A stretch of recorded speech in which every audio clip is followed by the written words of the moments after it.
Toño, voy contigo, porque hay mucho, digo, para la gente que nos está viendo, mucho que ocurre tras bambalinas, tomando llamadas, las reacciones ante estos temas que son delicados, escabrosos, pero también veo que siguen llegando los maestros al sistema, querido Toño. Sí, y hay mucho de qué hablar, Vicente, mucho que señalar. Fíjate, y con esto le pido al equipo que nos grabe. Me estaba dando cuenta que en la primera plana del New York Times hay una circunstancia muy cuestionable. No sé si la tenga por ahí el querido Héctor, a ver si se la pueden mandar. Se la pasé a don David desde hace rato.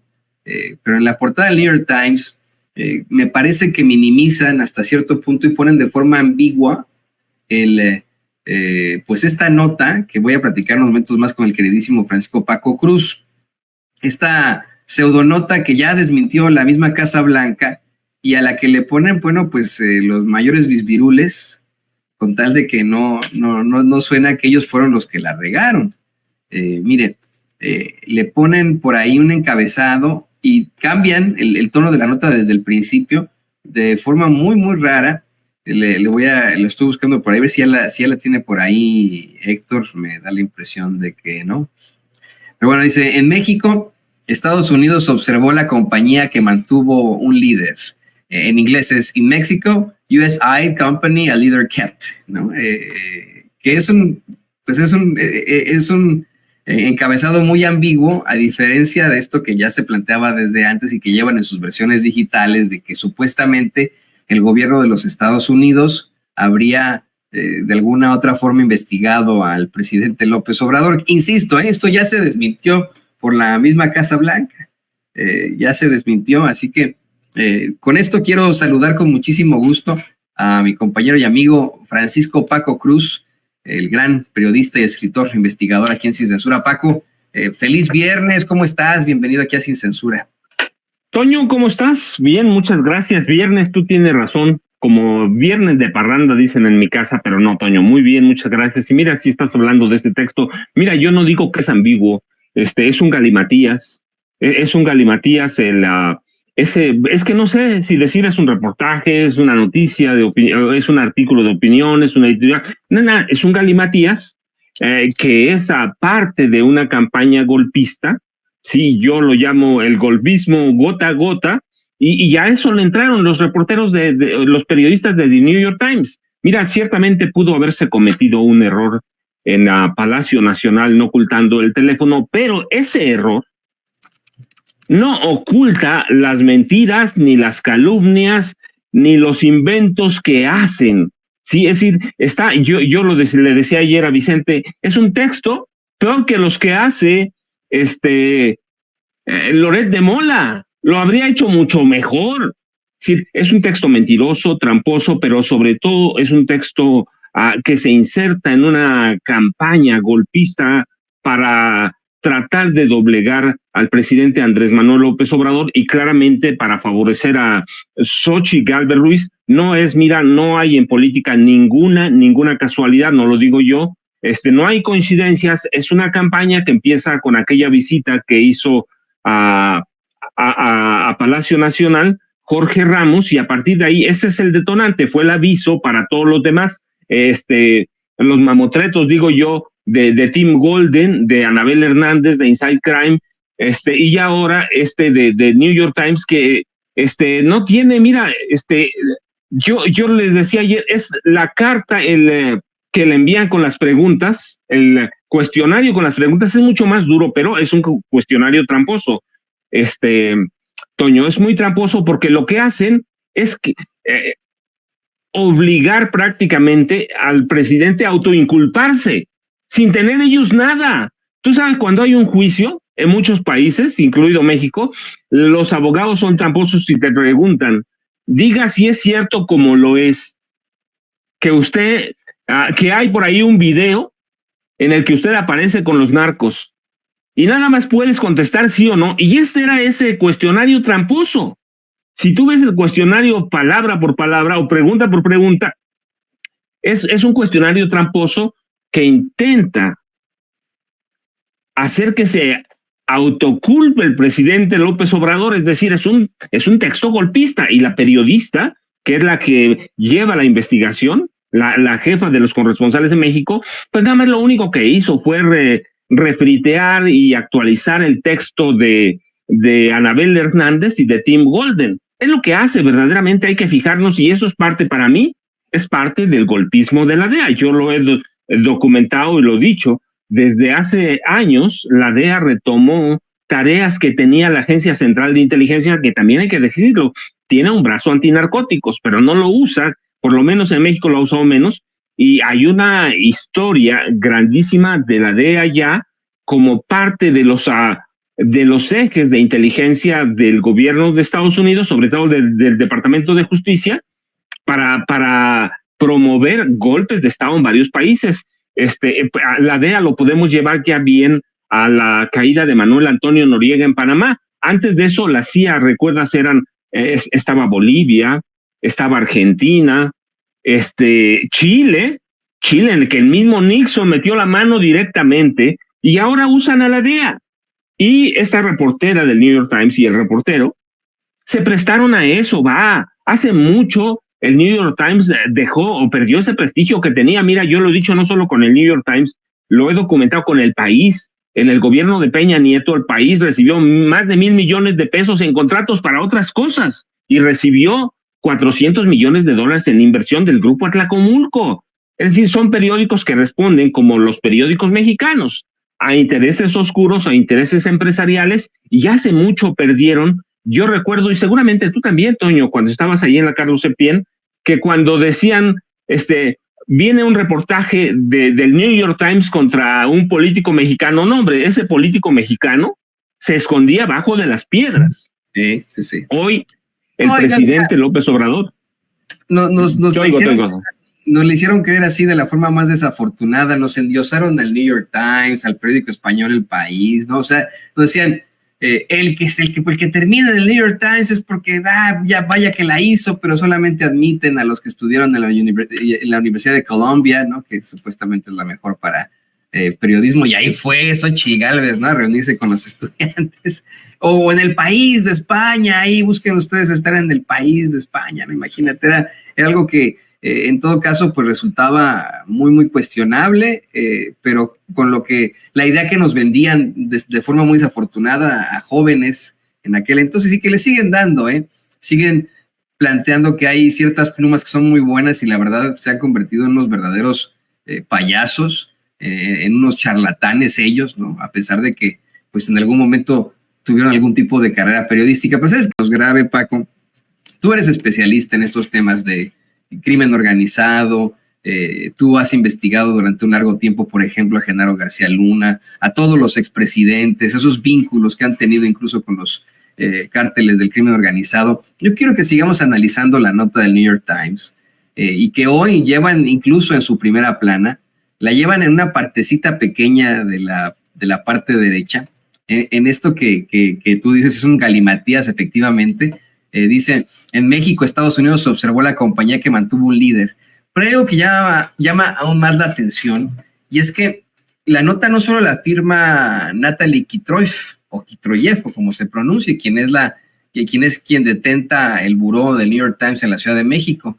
También la firma alguien que tú conoces, Alan Feuer, que es pues el periodista más veterano de ahí del New York Times que tienen en cuanto a temas del crimen organizado. Uno que ha estado efectivamente reportando, y no sé si le puede hacer, Héctor, un acercamiento a la nota para que usted vea que desde ayer la nota la firman los dos. Se la han atribuido solamente a Kitroyev y se ha olvidado que efectivamente tiraron allá al ruedo a alguien como Alan Feuer, ¿no? Que, insisto, es uno de los periodistas más veteranos que tiene el New York Times en cuanto a temas de crimen organizado. Bueno, ¿no?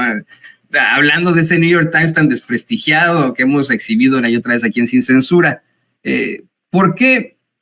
Me gustaría que pudiéramos platicar sobre esto, sobre lo interesante y cuestionable que suena que ante la falta de credibilidad que ya tiene Natalie Kitroyev, debido a que sus artículos suelen no presentar rigor periodístico, suelen no presentar fuentes, suelen no presentar pruebas y etcétera, pues tuvieron que meter ahí a la fuerza a un Alan Feuer para tratar de establecer algún tipo de credibilidad. De todas formas, si tú lees estos primeros 3 párrafos que aparecen en la primera plana, ya es suficiente como para confundir. Son 4 párrafos, son suficientes como para confundir al público estadounidense. Se habla de cómo es que supuestamente hubo una especie de investigación al presidente López Obrador por parte de las autoridades. No se llega al párrafo en el que, en la primera plana tiene uno que pasar, ahí dice a la página 9, no se llega al párrafo en el que aclaran que las fuentes que tiene Natalie Kitroeff y Alan Feuer son fuentes que no son confiables, que no pudieron comprobar y que ellos mismos dicen suelen estar incorrectas, ¿no? No llegan a la parte en la que dicen que el gobierno de Estados Unidos simple y sencillamente no encontró un vínculo directo entre el presidente López Obrador y el crimen organizado. Todo lo contrario. La aclaración que hay aquí en la primera plana es que pues ya como que no se les antojó seguir con la investigación, ¿no? Dice, they conclude that the U.S. government had little appetite to pursue allegations against the leader of one of the of America's top allies, ¿no? Dice, concluyen que el gobierno de Estados Unidos tuvo poco apetito de buscar alegatos o acusaciones en contra del líder de uno de los principales aliados de los Estados Unidos. O sea, esto es sesgado, sigue siendo sesgado y sigue siendo mentiroso, porque la Casa Blanca ayer lo dio a conocer, nunca existió tal investigación. O sea, esto es terrible. Esto que plantea el New York Times en su primera plana es una mentira, así, mentira en despoblado, tratando de justificar la nota con un veterano del periodismo acá en Estados Unidos, y dando puras, perdón que lo diga así, Paco, tú eres muy correcto, puras pinches mentiras, ¿no? Mira, Toño, es bien interesante porque este encabezado es muy similar al de Tim Golden en ProPublica, ¿sí? Aquel era una pregunta, hubo dinero del narcotráfico en la campaña de López Obrador, que no te dice nada, y te dice, Estados Unidos puso un ojo en compañías de México, sí, pero mantuvo el ojo en México. Sí, pero no te dice nada. ¿Qué te dice ese encabezado, Toño? En Estados Unidos son muy ingeniosos porque el idioma se presta para hacer encabezados bien precisos con 3 palabras. Sí, con 3 palabras. Aquí tienes un encabezado que no te dice nada, como el de Tim Golden. ¿Qué te dice? Nada. ¿Qué es? Mira, sacaron esta nota ya de puro compromiso, porque están enojados con López Obrador. Esa es la realidad. Esta nota es como cuando decíamos en la escuela, me las está metiendo con calzador. Sí, Natalie Kitroeff voló como en un aeropuerto, pero más grande que los de Nueva York. La verdad es que es una volada y dice nuevas informaciones que no se habían conocido nunca. Pero si no dice nada. Entonces, ¿qué es? Es parte, mira, para mí esta nota, como la de Anabel, la de Tim Golden, la de Inside Crime, o las declaraciones de senadores de Estados Unidos en 2021 que involucraban al presidente López Obrador, y que de ahí viene esa campaña en 2021, En 2021 venía esa campaña que retomaron Francisco Labastida Ochoa, fíjate nada más quién, la retomó Muñoz Ledo. Yo recuerdo que incluso Muñoz Ledo proponía que se abriera una comisión de la verdad para saber si el presidente estaba involucrado en narcotráfico. Yo digo, pues no son ellos como tú y yo, ellos son hombres de poder que tienen conexiones, que tienen acceso a informes privilegiados, y presentar los documentos, aquí está. Y lo que hacen, yo digo en este caso, Alan Feuer y Natalie Kitroeff, como Anabel Hernández, como a Tim Golden, lo que hace es recurrir al chantaje, a la extorsión. Y mira, no hay nada peor que un reportero recurra a la extorsión o al chantaje, ¿sí? Esto es así, o me das esto o lo voy a publicar. Y eso están haciendo. ¿Qué hizo Anabel Hernández? ¿Qué hizo Anabel Hernández? No, yo tengo, pero algún día lo voy a demostrar. Y yo estaba escuchando ayer la defensa que hace del reportaje de de New York Times, bueno, de este texto, mira, es un texto, un galimatías, es un texto, ¿qué hace? Dice, no, es el New York Times, mira, yo les dije que iba a salir más, pues sí, por si la DEA va a sacar más, nosotros mismos lo anticipamos, Toño, pero no con meses, lo anticipamos hace como 1 año y medio, dijimos, va a haber una guerra sucia, pero violenta, disruptiva, ¿para qué? Para tratar de derrocar al presidente López Obrador, y si no pueden, a su sucesor o sucesora, en esa época no sabíamos, hoy sabemos que es Claudia Sheinbaum, y te digo, para mí hay un aviso clarito, llegó Jorge Ramos y detona todo eso, es dirigido, es bien planeado, ¿sabían los reporteros? Claro que sí sabían, mira, no somos ingenuos, Toño, no somos ingenuos, ni Anabel, ni estos 2 reporteros de New York Times, ni Tim Golden, son inocentes, ya sabemos lo que queremos, sabemos cuándo una fuente nos engaña,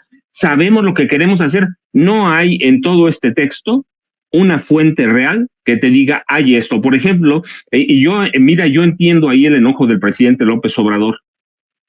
Entiendo el enojo del presidente porque están involucrando a sus hijos sin una prueba sólida. Si dicen que hay una grabación o una foto, lo que haya sido, en la que los hijos del presidente López Obrador reciben dinero, la presenta. Somos reporteros. El periodismo no es un acto de fe, Toño, y lo que están haciendo estos 4 reporteros, los 2 del New York Times, Tim Golden y Anabel, es que sea un acto de fe. El New York Times, y tiene razón el presidente cuando dice un pasquín, con esta nota es como un pasquín cualquiera, esa nota la hace cualquier periodista de derecha en México, cualquiera, López Dóriga, Sarmiento, ¿recuerdas Sarmiento qué decía hace un par de meses? Se vale mentir cuando no tienes información. Aquí no tienes, esta es un refrito de la nota, por eso te decías, esto es un refrito de la nota de Anabel y de Tim Golden, ¿sí? Y cuando el presidente te pesca con las manos en la mesa, lo guardas y mejor busca las pruebas. Pero están enojados, están actuando con el hígado, y es de la DEA. ¿Por qué? Porque el presidente le marcó un alto a todas las agencias de Estados Unidos. ¿No hay agentes de la DEA en México? Sí hay, Tony. Pero esos los trae la embajada con trampas, tú sabes, lo pueden hacer, o pueden entrar por la frontera. Tenemos casi 3,200 kilómetros, casi 3,200, son 3,180 y tantos kilómetros de frontera, por ahí pueden entrar sin pedir permiso, no necesitan visa, no necesitan nada, pero este texto que aparece en primera plana está forzado, entra con calzador, no se sostiene, Toño.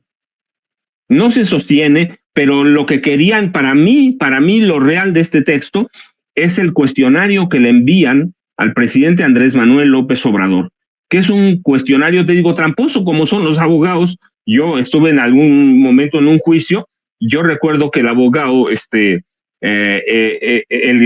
los que me demandaron, cuando llegamos a los contrainterrogatorios, decía, diga si es cierto como lo es, y yo decía, y no puedes decir,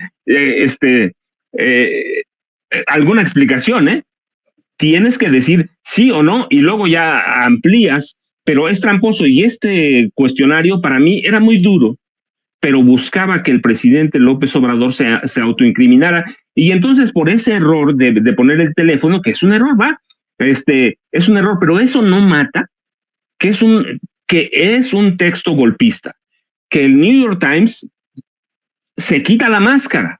Se quitó la máscara. ¿Por qué? Porque es un periódico que va a respaldar a Xochitl Gálvez Ruiz. No es un periódico que sea neutral, es un periódico que está entrando a la arena política de este país, y Alan Feuer y Natalie Kitroff entraron a la arena política de este país. No es casualidad el momento que apareció, no es casualidad que estamos a una semana justamente, Toño, de que empiecen las campañas electorales. Le están diciendo a toda la derecha mexicana, estamos atrás de ustedes y nos vamos a joder a López Obrador y a Claudia Sheinbaum. Es esto, este es el mensaje del New York Times, por eso lo llevan en primera plana. Así que puede haber muchas polémicas, puede haber muchas cosas, Toño, pero un error no puede ocultar, y ningún periodista de los que fue a la mañanera y que ahora defienden, o de los que estuvieron viendo la mañanera y ahora están defendiendo, ay, ¿por qué publicó? ¿Por qué esa respuesta del presidente López Obrador? Ninguno está analizando el texto, y unos poquitos que lo analizaron con el acto de fe. Yo, por ejemplo, vi a Carmen Aristegui, pues lo defiende a capa y espada cuando es un texto que no dice nada, que no informa, que no es concluyente en nada y que es un texto golpista. Pero, Toño, debemos acostumbrarnos.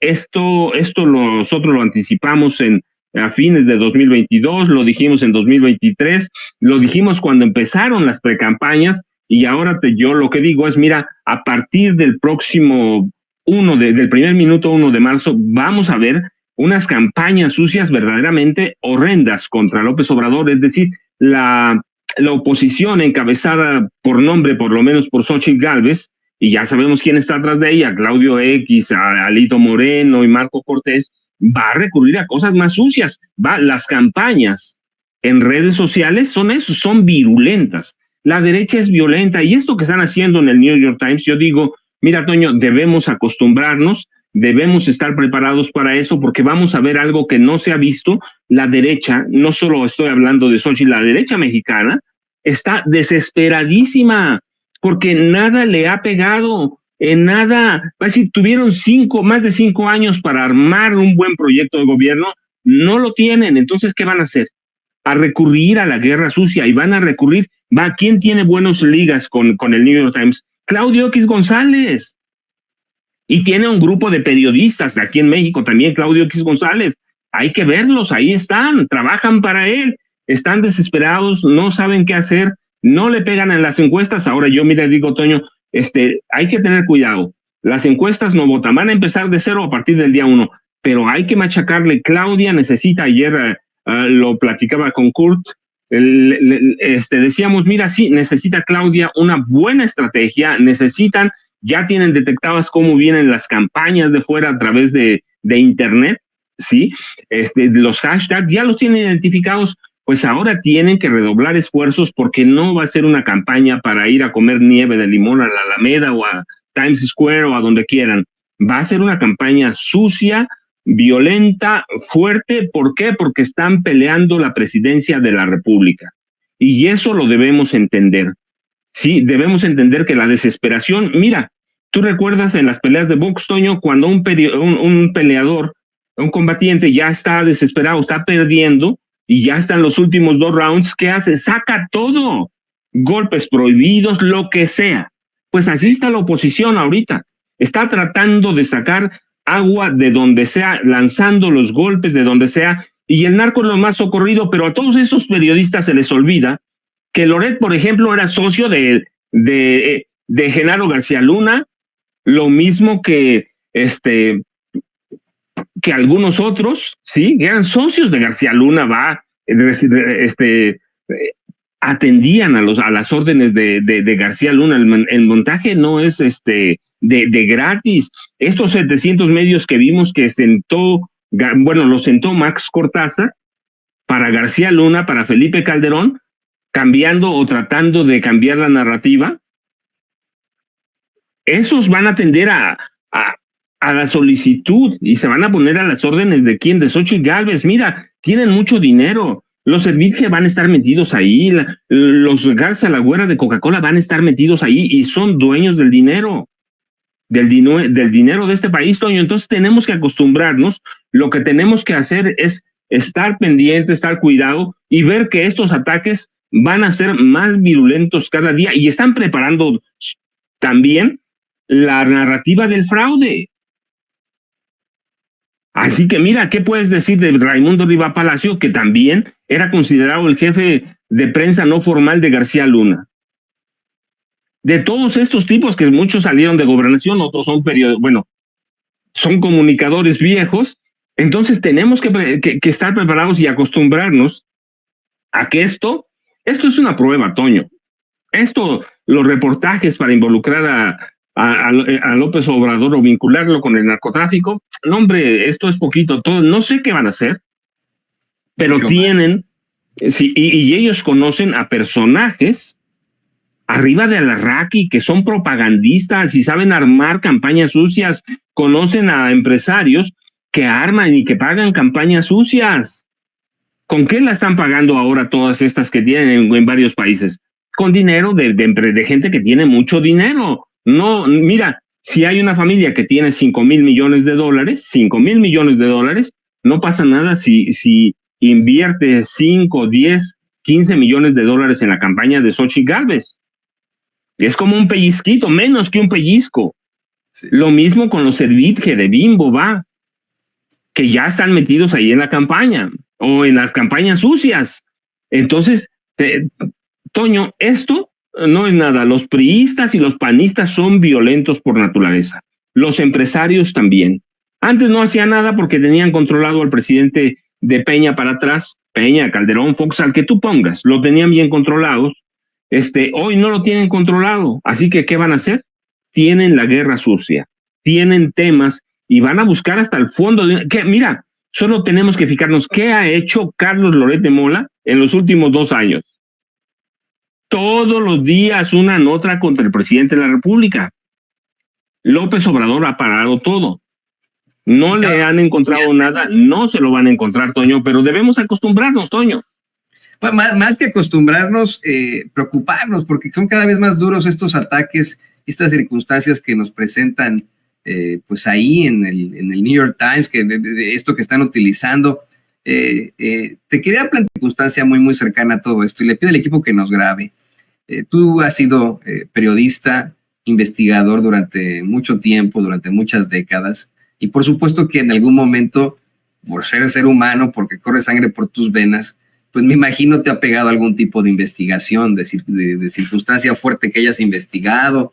Por supuesto que te has enfrentado a políticos. ¿Sabes a lo que me refiero? Yo estoy pensando también en la personalidad de alguien como Natalie Kitroev. Hoy el New York Times sale a decirnos que el presidente López Obrador está amenazando la integridad de su reportera, de su corresponsal y quien está al frente de su buró en la Ciudad de México, Natalie Kitroev, y etcétera, etcétera, ¿no? A mí me parece que es el New York Times y estas pues esferas que están detrás de este tipo de ataques y este tipo de notas, los que están poniendo en riesgo a sus propios reporteros, a sus propios periodistas, a menos de que Natalie Kitroev sea una sociópata a la que pues no le importe lo que opine la gente, a la que no le importe toda esta cantidad de críticas y de cuestionamientos que le están llegando. Creo que estaba pasando un muy mal rato en estos momentos, al hablar de su carrera periodística, al hablar de cómo la recibe en estos momentos ese pueblo de México, que en su mayoría aprueba a López Obrador. Ahí están las encuestas, ¿no? Ya hay incluso marcajes de más del 80% de aprobación al gobierno del presidente López Obrador, a pesar de este tipo de campañas. Y yo se lo digo a usted que nos ve, que nos escucha, Natalie Kitroev, pues vamos, es también, ¿no? Pertenece de alguna otra forma a estas élites. Su mamá es académica acá en los Estados Unidos, una reconocida diplomática acá en Estados Unidos. Ella estudió en Princeton, una de las universidades más importantes acá del Ivy League. Y vamos, antes del New York Times no la conocíamos. Resulta muy interesante que para el buró de la Ciudad de México, que es tan importante para ese diario, hayan aventado a alguien así. No sé, tampoco no quiero minimizar su trabajo, pero no con tanta experiencia como si la han tenido otros periodistas del ramo, como el mismo Tim Golden, que estuvo también al frente del buró del New York Times en la Ciudad de México. ¿Qué crees tú, Paco, que esté pasando en estos momentos en la vida, en la realidad de alguien como Natalie Kitroev? No sé, Toño, pero mira, la verdad es que yo creo que sí sabe lo que hace, entiende bien lo que hace, sabe que escribió algo muy mentiroso, muy tramposo, pero pues ya, es decir, es una mujer que fue a la universidad, que estudió todo, pero no debemos darnos por sorprendidos, porque mira, estoy leyendo, por ejemplo, un post de Dolly Esteves que dice: Putin y AMLO son los dos mandatarios más peligrosos para los que ejercemos el periodismo crítico. El primero, Putin, arresta y asesina, y el segundo, acosa y pone en peligro, pero se le olvidó nada más una cosita, ¿sí? Con Calderón fueron asesinados 121 periodistas, con Peña 96, y los mataban. En esa época los mataba el gobierno. No estoy justificando nada, quiero decir que hay que poner los contextos, y en este caso de esta periodista de Estados Unidos, pues es una periodista de derecha, yo no me puedo prestar a escribir algo así. Es decir, trabajo en el New York Times y puedo publicar lo que se me pega la gana. Trabajo en ProPublica y puedo hacer lo que se me pegue la gana. Puedo mentir, puedo alterar, puedo amenazar, puedo tratar de que se autoincrimine una persona. No, hay formas de hacerlo, ¿sí? Hay formas de ser periodista. Yo digo, un reportero lo único que tiene para conducirse es la verdad. Y estos textos que tenemos yo no sé, tú fuiste cuántos años a la Carlos Septién, no sé si te mostraron que así era un reportaje, pero eso sí, no cumple con las reglas de un reportaje.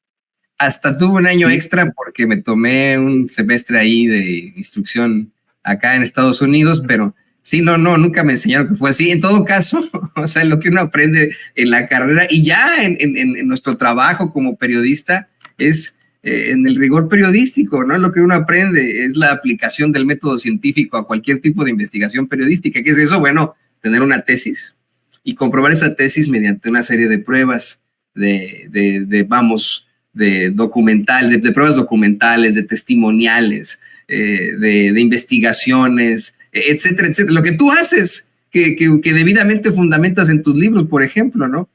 Tienes toda la razón. Esta investigación, este reportaje, si me lo permites, yo creo que sería reprobado por cualquier maestro allá en Princeton, ¿eh? O sea, cualquier profesor o profesora de Princeton, esta nota del New York Times, yo creo que la hubiera reprobado ahí en la carrera, no, a menos que sean una mierda de maestros ahí en Princeton, que lo dudo, ¿no? Se supone que son las mejores escuelas, se supone que son las escuelas del Ivy League, ¿no? No, mira, Toño, yo creo que ella sabe, en todo caso le hubiera puesto artículo de opinión, pero claro, no hubiera pasado la primera plana, le hubiera puesto cualquier otra cosa. La información es un derecho humano y como tal debemos conducirnos con la verdad, debemos presentar algo creíble, debemos presentar algo que podamos comprobar. El caso, te digo, yo lo mezclo mucho ahora con Anabel Hernández porque se pusieron con su cuestionario y las declaraciones de Anabel se pusieron al nivel de que en algún momento son chantajistas y el periodista nunca se puede permitir el chantaje, nunca, jamás, porque entonces quedamos a nivel de mafiosos, lo mismo que hacen los mafiosos, recurren al chantaje, a la extorsión, y si tú acusas a una persona, en este caso, no es porque sea López Obrador, puede ser cualquier persona, que tú digas fulano de tal está involucrado en narcotráfico. O sea, lo tienes que probar, Toño. Es básico que te lo enseñan en la escuela, se lo tienes que probar, pero si tú después de publicar algo que no puedes probar, amenazas y dices, yo tengo la información para que se caiga el presidente de la República. Imagínate, Toño, aún si fuera López Obrador, yo lo he dicho, aún si fuera López Obrador, si yo tengo en mis manos documentos para tirar al presidente, lo que hicieron en Watergate, no tiraron directamente a Nixon, pero ¿qué hicieron? Pero lo tiraron. Finalmente termina renunciando Nixon. Bueno, pues uno también. Entonces, yo lo que digo es, si tú tienes pruebas como periodista, porque luego vemos otras cosas que son, que ni son comunicadores, o son funcionarios, o aspirantes a funcionarios, si tú tienes pruebas de algo, las presentas. No amenazas, no chantajeas. Lo que hicieron esta periodista del New York Times, lo que hacen Anabel, es estar amenazando, chantajeando. Eso solo le queda a los mafiosos. Nosotros no somos mafiosos. Debemos entender que la información es un derecho humano y que ese derecho se cumple ¿con qué? Con pruebas. Y es un tema delicadísimo, crimen, no importa que sea drogas, pudiera ser asesinato, extorsión, secuestro, trata de personas, lo que sea. Si tú acusas a alguien como en este caso están haciendo esta periodista, está haciendo Anabel, Tim Golden, lo debes probar. Lo otro es espectáculo político y en este caso, por la fecha, es recurrir al golpismo poco a poco. Sí, yo digo golpismo gota a gota. ¿Por qué? Porque le estás dejando saldar una cosa, otra y otra. Entonces, eso es chantaje, es extorsión y eso es propio de mafiosos, Toño.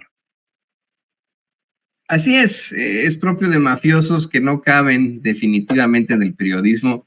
Ya lo dijo Kapuczynski, este oficio no es para los cínicos. Esta plática da para mucho más, pero se nos está yendo la hora como de costumbre. El equipo que nos graben esto sí. Ir al último tema de este análisis tuyo, querido Paco.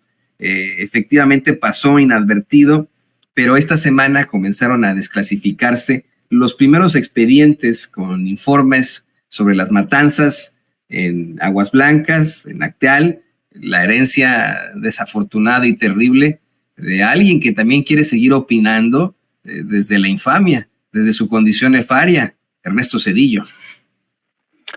Mira, Toño, sí, Ernesto Zedillo va a pasar a la historia por muchísimas cosas, el Fobaproa, porque él le dio la facultad y le ordenó a Genaro García Luna crear bandas de secuestradores, porque la familia de su esposa, Nilda Patricia Velasco, controlaba el cártel de Colima, su papá y los hermanos de ella. Va a pasar a la historia por las matanzas también. ¿Recuerdas el 28 de junio de 1995? En el vado de Aguas Blancas fueron cazadas casi 50 personas. De esas perdieron la vida 17 y 21 resultaron heridas por órdenes del gobernador. Y Zedillo, que tenía del gobernador Rubén Figueroa Alcocer, que uno de los personajes más siniestros, junto con su papá Rubén Figueroa, que ha tenido la política de este país. Por órdenes de Figueroa emboscaron y dispararon contra un grupo de campesinos. Obligaron a renunciar a Figueroa, pero nunca era amigo de Zedillo, de Salinas. Lo perdonaron.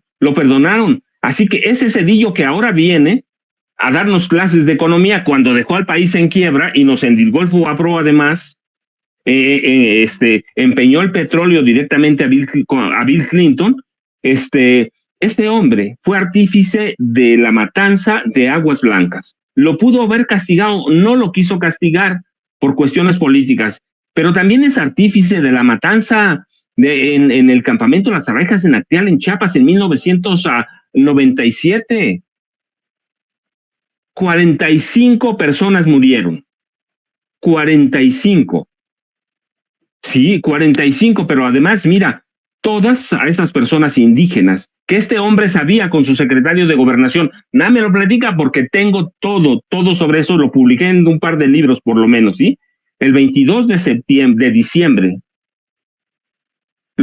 un grupo de paramilitares se mimetizó con la selva, llegó al campamento de Las Abejas apoyado con morteros de 81 milímetros, ametralladoras 0.5, de 120 disparos por minuto, fusiles de asalto G3, aditamentos especiales con mira telescópica, y fusilaron y descuartizaron a 45 personas, incluidos niños.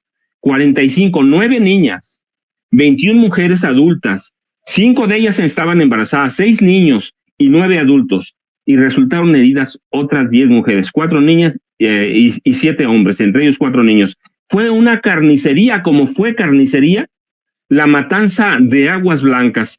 Así que, Toño, hoy empiezan a desclasificar la información y no debemos olvidar que esta es la herencia de Zedillo, y en Acteal los mataron por la espalda, y en el gobierno de Zedillo por lo menos 400 indígenas fueron ejecutados. Así que hoy lo empiezan a desclasificar, pero esta es la herencia del zedillismo, Toño, y no debemos nunca pasarla por alto. Sí, no, en definitiva esto tiene que seguirse exhibiendo, especialmente cuando tenemos, como bien mencionas, un Zedillo que viene aquí a darnos clases de economía, siendo pues uno de los principales artífices del Fobaproa y de decisiones muy cuestionables, deja tú tecnocráticas, decisiones muy, muy cuestionables en su sexenio, pero bueno, como siempre ha sido un análisis muy, muy importante, muy, muy profundo el que nos haces aquí en Sin Censura, Paco. Muchas gracias, de verdad, como de costumbre. Qué bueno que podemos platicar de estos temas. Mientras tanto, bueno, pues te pido que también nos compartas tus redes sociales para que la gente se ponga en contacto contigo y ya sabe, Paco está también conduciendo varios de nuestros espacios aquí en Sin Censura. Toño, pues yo te agradezco y además te mando un abrazo de fin de semana, pásala bien con tu familia. Yo ya sabes, @Paco Cruz Jiménez en X, antes Twitter, @Francisco Cruz Jiménez en Facebook, así que ahí estamos pendientes, Toño, y nos vemos el próximo lunes.